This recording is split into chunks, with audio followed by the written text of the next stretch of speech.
completely. I feel like this is a homecoming for me, and I really appreciate the chance to see some old friends and some law partners, and my predecessor in the state senate, Larry Walsh, our county executive, and of course Mary Jaworski and her great team at the Joliet Region Chamber of Commerce. So thanks for your leadership on behalf of the business community. Of course, we have some of our members here from the IHA. We have 213 hospitals in the state of Illinois that are members of IHA, and we have several who are here in the Will County region. Ruth Colby, it's good to see you from Silver Cross Hospital, President and CEO of Silver Cross, and also I think there are some folks from President St. Joe's in their governance as well. So thank you for inviting me. I think that it's safe to say that whether you're a family member raising kids or caring for aging parents, you're a business owner, an employer, you're in government, or you're just watching things as they progress here in society, healthcare is definitely at the top of a lot of folks' minds.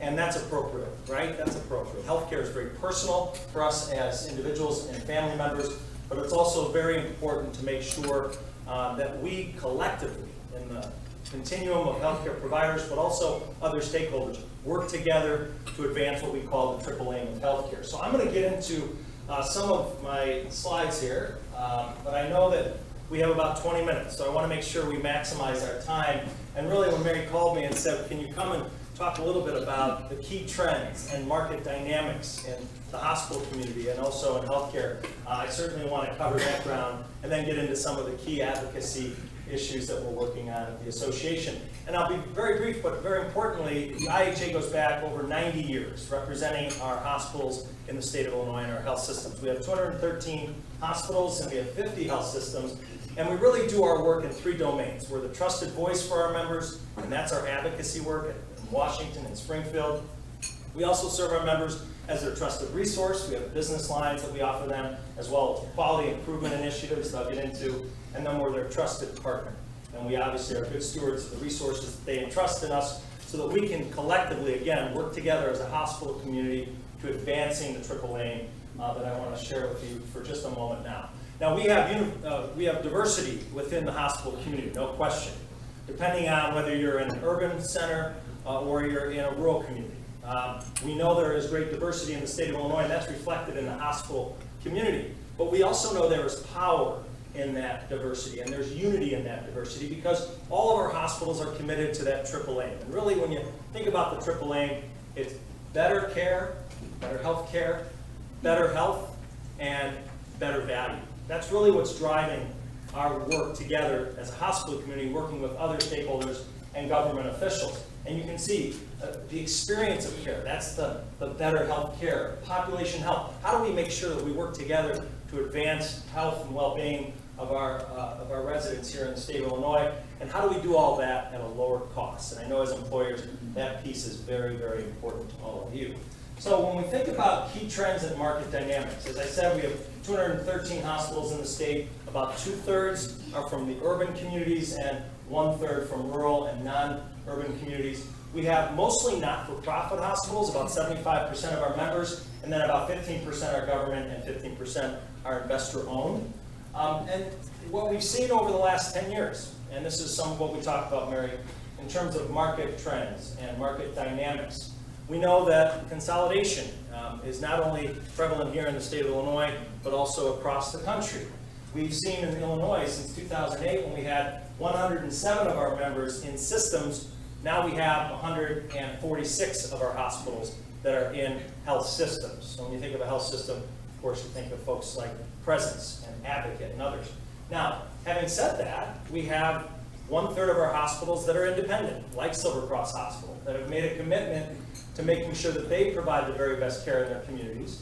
And they have strategic partnerships and affiliations with folks like University of Chicago, Shirley Ryan Ability Lab, the Lurie Children's Health System.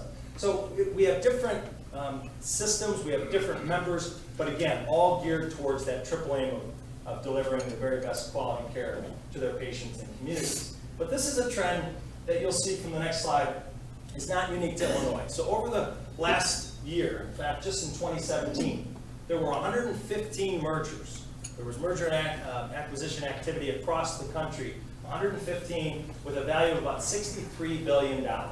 So again, an example here in Illinois, The Advocate Health System, based in Downers Grove, merged with a health system from Wisconsin. They now have 27 hospitals within their health system, and they're the 10th largest health system in the country, right here in our backyard. Presence Health, which includes St. Joseph on Glenwood Avenue, joined forces as a health system with Ascension. It's based out of St. Louis and became part of the Amita Health System here in the Chicagoland area. So we're seeing more and more consolidation, and really what's driving that is looking at ways to drive efficiencies, right? With back office supports that can be shared, and also how we can have our systems develop integrated networks of care across the continuum, from prevention and primary care to inpatient services, but also then the post-acute care, including palliative care, end of life, and hospice. So we're seeing our systems looking at how they can provide care across that continuum and have an integrated, less siloed, less fragmented healthcare delivery system that's, again, based on improving our quality of care and patient safety, and also enhanced care coordination so that patients get the right care at the right time in the right setting. That really sums up health reform and transformation in a nutshell. Having said that, we know it's very, very complicated and very, very challenging to go from a legacy healthcare delivery system that was based on volume to a value-based healthcare delivery system that really looks at how do we get patients the right care at the right time, in the right place, and at the right price point, which again I know is very important to all of us, including our employer community. So another trend, what we've seen over the last 10 years, this shows 2006 to 2016 for you in the back, but basically this shows how we're seeing a decline in inpatient admissions across the country and in Illinois, a decline in inpatient days per 1,000 population as well across the country and in Illinois. So we're seeing a decline from inpatient care and correspondingly an increase in outpatient visits. So we're seeing less and less of the care provided in the hospital and more of the care provided in the outpatient or ambulatory setting. And hospitals like Silver Cross, systems like Presence, are looking at how do we make sure that we meet the needs of our patients, and there's certainly a drive of consumerism to get the most convenient and efficient care, but also how do we make sure we do that in a way that integrates all the providers across the continuum. So this again, like you can see on this chart, outpatient visits going up, inpatient visits coming down, and at the end of the day, that does have an impact on revenues for our hospitals and our health systems. And so what you can see in 2006, about 2/3, 1/3 revenue generation from the inpatient side as opposed to the outpatient side. 63% inpatient, 38% outpatient. 10 years later, this is across the country, 52% of the revenues derived from the outpatient experience and care provided in the ambulatory setting, 48% on the inpatient side. The same dynamic here in the state of Illinois. 59% from the inpatient services provided back in 2006 and 41% from outpatient, and that flipped. In 2006, we're now at about 47% of our revenues from inpatient care and 52.6% from the outpatient setting. So this is where things are going in healthcare, and it's all very important as we think about strategically as a hospital community, how can we continue to be viable financial institutions in Joliet, Will County, and across the state, and at the same time continue to provide the care that we know our patients want and deserve in the right setting. And so this next slide, and I really wanted to cover a little bit of the disruption. So as we're seeing move from the inpatient setting to the outpatient setting, we're seeing more and more care provided in that outpatient ambulatory setting. We're seeing a shift of the cost and the expense and the revenues from the inpatient to the outpatient setting.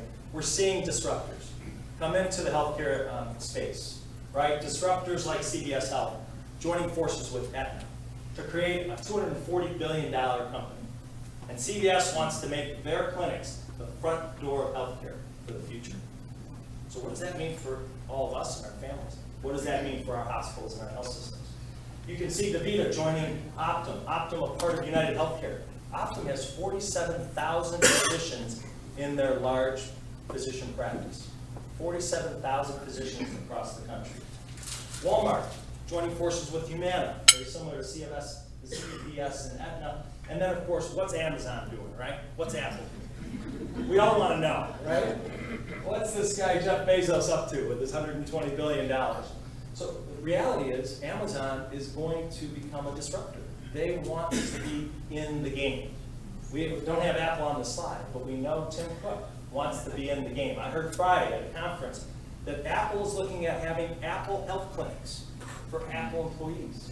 The reason Amazon and Berkshire Hathaway and JP Morgan Chase came together to be a disruptor, as it says in the New York Times, how can we provide care to our 120,000 employees more effectively and more efficiently?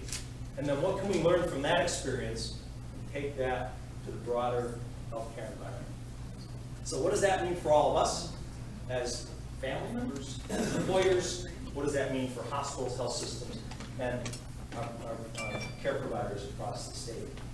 It's unknown right now. We really don't know where Jeff Bezos is going in healthcare. I don't think Jeff Bezos knows right now where Jeff Bezos is going in healthcare, because it is complicated, as we've heard, and there's a lot of unknowns. But we do know that they're going there, and Tim Cook as well with Apple. So who doesn't have a cell phone? Anybody here in the room not have a cell phone? What Apple's betting on is that as we advance with the transformation of healthcare, that we're not only going to use the phones for phone calls and text and internet, email, we're going to use it more and more on how we could advance our own health and have access to our healthcare providers. That's definitely going to be part of the transformation of healthcare. The digital experience, right? Not just the millennials. My 85-year-old mom is online. She has her portal, right, to her provider. She wants to stay in touch and engaged. And let's talk a little bit about that. Because there are other dynamics in the market for healthcare. Drug prices, clearly. $309 billion in the total annual spend on prescription drugs. The fastest segment, growing segment in healthcare today. 38.7% growth in outpatient drug spending on a year admission basis or per admission basis over a 2-year period. That number is $309 billion based on 2016 data. It's closer to $400 billion in 2018. The spending on prescription drug prices. And what does that mean for our provider? That's a big challenge. Or when we talk about workforce shortage, I'm just going to focus in on that last dot point. We could have a potential gap of physicians to meet the demands of all of us and our families. We could have 120,000 physician gap by 2030. And I see Dr. Kundalika here, and I'm curious to hear from you here in a few minutes if you think this is accurate. I mean, this is a huge issue. Home health aides, nursing assistants, medical and lab technologists and technicians, nurse practitioners, across the workforce in healthcare, we're seeing evidence that we're going to have shortages. So what does that mean for us? I'm sorry, this is tricky, so I'm trying to do my best. Reimbursement and expense pressures. Expenses continue to go up. Labor costs, technology costs, equipment costs. We know that that's part of the pressures for our hospitals. And at the same time, reimbursement is going down. From the government payer to the commercial payer to employers that are taking this into their own hands.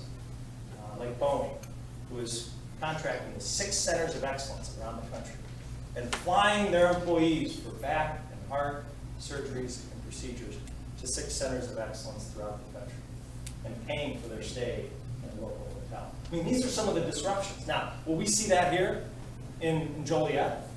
Maybe not to that extent, but it is on everyone's mind, Ruth and others in our hospital community, saying, how do we make the right adjustments so that we can, again, remain viable as institutions who have been around for decades and decades. Silver Cross happens to be 1800s, right? Late 1800s. Same with St. Joe's on Broadway when they started, and where my parents were born. How do we make sure that we remain viable institutions, but also adjust to this change in the healthcare delivery system, and that change, which many of our leaders say is appropriate, because we do have to engage in this value-based healthcare delivery system and get away from the and so my last slide here, which is a little grim, but it's our reality. So at IHA, we represent all 213 hospitals, all 50 health systems, and because of those cost pressures, because of the reimbursement pressures, because of some of the other dynamics in the environment, the decline in inpatient utilization, the increase in outpatient, which is less reimbursement, frankly, there are pressures on the hospital community across the state of Illinois. And it really does not depend on your geographic region, as you can see from the slide. About 43% of our hospitals are either operating at a negative or slim margin. And by slim, that's defined as under 2%. That's some of our reality. And so that makes our work together on health policy so important. So when you think of IHA, we really are an advocacy organization. Our bread and butter, the reason we exist, is to advocate for our members at the federal, state, and local level. And we do that by making sure that we're fully engaged with our members and understanding their needs, and then taking strategies, what we want to accomplish as advocates for our hospitals. That's the what, the policy development. And the how is the politics. So you take the what, which is what we want to see advanced or blocked in terms of health policy, and the how to get it done, which is the politics. And that's essentially what advocacy is all about and what we do every day at IHA. And so one of the big questions, right, is what's the future of the Affordable Care Act? Is it going to remain, or will the President and the Republican Congress make another attempt to repeal and replace the former President's signature law, the Affordable Care Act? Well, they made a run at it last year. We were fully engaged with the American Hospital Association, and we were making sure that our elected officials, the 18 members of our House delegation and the 2 U.S. senators that serve Illinois, understand it's a flaw. There are flaws with the Affordable Care Act. It's not perfect, especially with the individual and small group marketplace. We've got some work to do there for the 10 million Americans that get their health coverage through the ACA markets. But there's also a real important issue, not only in Illinois, but across the country. 1 million Illinoisans have health coverage today because of the ACA that did not have it prior. And there were some efforts last year to really strip away at some of that expansion coverage. In addition, they were making changes to Medicaid that would have cost Illinois alone $40 billion over 10 years. So we engaged, and we made it clear to our elected officials that while we have to make strides to improve the ACA, we don't want to see it repealed and replaced without an adequate and meaningful replacement, so that we make sure folks don't lose coverage, because without coverage, they can't access the healthcare delivery system the way that they should. So, as you can see from this graph, today, in February, the Kaiser Family Foundation does a tracking poll every month. In January, it was at 50% favorable view of the ACA, and in February, it was 54% favorable view of Americans across the country on the ACA. What does that do when it comes time to think about health policy if you're an elected official? Well, the public's view of an issue definitely impacts elected officials' view of an issue, right? And if it's polling favorably, there's a good chance that elected officials may be a little bit hesitant to move forward in a way that would undermine the law that many Americans support. So this is some of the push and the pull in advocacy. And we've been engaged not only with our congressional delegation, but with the AHA in making sure if they're going to make changes to the ACA, let's make sure that they replace it or make changes that will make improvements and not see some of the gains eroded. And that's very important on the federal level. So now the framework remains, but we know that there have been changes. In December, the President signed a tax reform package. And in that tax reform package was an elimination of the individual mandate and the penalties that you would have to pay if you don't have coverage as an individual. There are other changes that are on the slide, but we're seeing a little bit of an erosion of the underpinnings of the ACA. But we do feel that based on the last year's experience, the ACA framework will remain. Another key issue that we're addressing at the federal level is the opioid crisis. And I know this is an issue that Larry, you, and I know that Commissioner Dollinger and others are working diligently at trying to find solutions at the local level, and folks in Washington, D.C. and Springfield are also trying to find solutions at the national and state level, and certainly our hospitals are engaged in this discussion as well.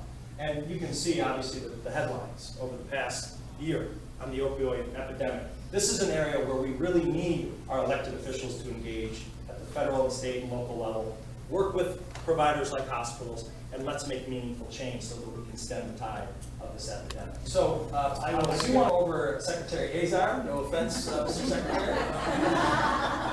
But what I will say is I'll just quote, it's hard to read from the back of the room. This is the new Secretary of Health and Human Services under President Trump.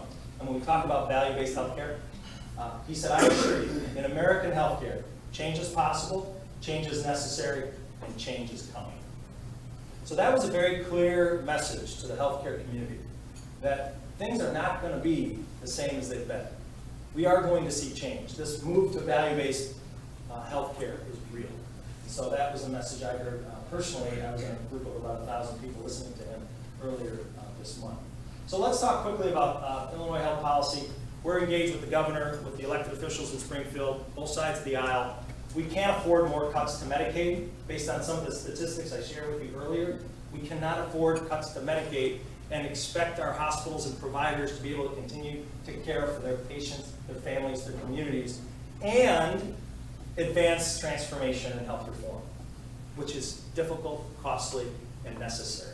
So that's a key message for us with the governor's office and with the legislature. They are looking at innovation in the behavioral health care arena. We know that we need to have more and more integration of behavioral health and physical health, and there's $2 billion now available to the state, thanks to the governor and his director of Medicaid, which will again help us in the transformation of a very important delivery system, and that's the behavioral health care delivery system. There are challenges that I won't get into around Medicaid managed care, but what we know for sure is that while we have a pretty robust advocacy agenda at IHA for our federal and state advocacy priorities, I just want to end with some really telling statistics about our hospitals and what they're doing to advance quality care and to continue to be the hubs of healthcare in their communities and economic anchors and job creators. So quickly on quality, we now have 130 hospitals that are engaged with IHA to reduce readmissions and patient harms. We started this journey in 2012, and we saw significant reductions, again, in patient harm and readmissions, and we've been on that journey ever since, and we're going to keep that going. Our hospitals are committed to improving the quality of care and patient safety in their facilities. We also know our hospitals are committed to providing community benefit in every community across the state.